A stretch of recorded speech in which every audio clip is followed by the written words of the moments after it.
Bismillahirrahmanirrahim. Assalamualaikum warahmatullahi wabarakatuh. Alhamdulillah wa kafa. Assalatu wassalam ala rasulillahil mustafa wa ala alihi wa ashabihi ahli sidqi wal wafa, amma ba'du. Pertama-tama kita panjatkan puji syukur kehadrat Allah Subhanahu wa taala yang masih memberikan kita kesehatan, keafiatan sehingga kita bisa menjalankan syariat-syariat agama kita dalam hidup dan kehidupan kita sehari-hari.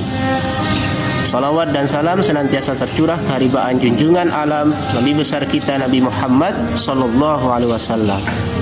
Beliau telah menjadi uswatun hasanah bagi kita sehingga kita mampu membedakan mana yang hak, mana yang batil, mana yang harus kita jalankan dan mana yang harus kita tinggalkan.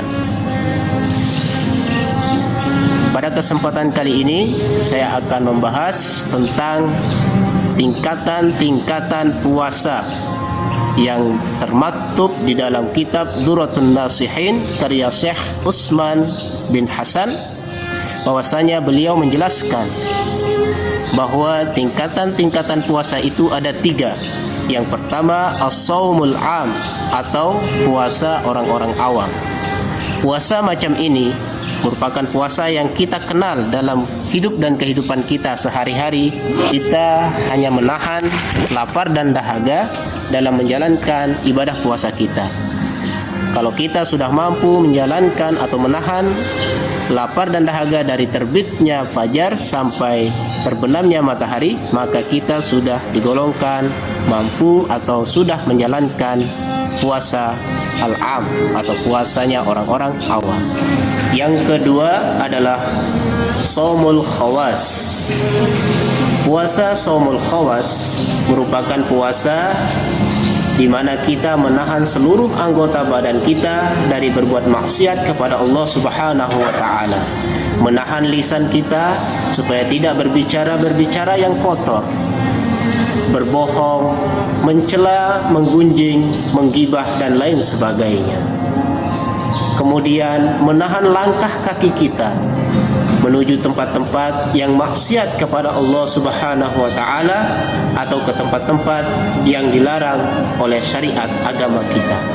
Kemudian menahan tangan kita daripada menyakiti hati orang lain, menyakiti fisik orang lain, atau berbuat sesuatu yang dilarang atau diharamkan oleh Allah Subhanahu wa taala. Puasa khawas, puasa jenis ini tidak hanya sekedar menahan lapar, tidak hanya sekedar menahan dahaga semata, melainkan dia juga menahan tindak tanduk atau perilaku dia sehari-hari.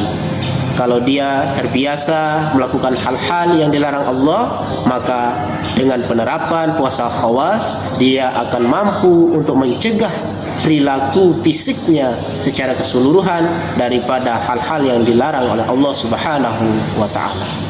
Yang ketiga adalah puasa khawasul khawas. Puasa jenis ini merupakan puasa level yang tertinggi, di mana tidak hanya menahan lapar dan dahaga semata, tidak hanya menahan anggota badannya dari berbuat yang maksiat kepada Allah, melainkan puasa khawasul khawas menahan hatinya dari berprasangka hal-hal yang buruk, baik itu kepada Allah dan kepada sesama manusia.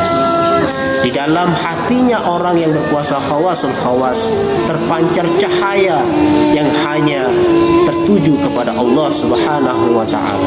Tidak ada perasaannya untuk mau berbuat sesuatu yang diharamkan oleh Allah Subhanahu wa taala. Hal inilah yang dimaksud di dalam sebuah hadis baginda Rasulullah sallallahu alaihi wasallam, kam min shaimin laisa lahu min siyamihi illa al-ju'i wal atas. Berapa banyak orang yang berpuasa tidak mendapatkan apa-apa dari puasanya itu melainkan hanya lapar dan haus semata. Oleh karena itu, dalam momentum Ramadan ini penting bagi kita untuk melatih hati sanubari kita untuk senantiasa berzikir agar senantiasa hati kita selalu ingat kepada kepada Allah Subhanahu wa taala. Insya Allah dengan demikian hati kita akan terpelihara daripada perasaan-perasaan yang mengundang murka Allah Subhanahu wa taala. Ini saja yang dapat saya sampaikan, kurang lebihnya mohon maaf. Akhirul kalam, billahi taufiq wal hidayah. Wassalamualaikum warahmatullahi wabarakatuh.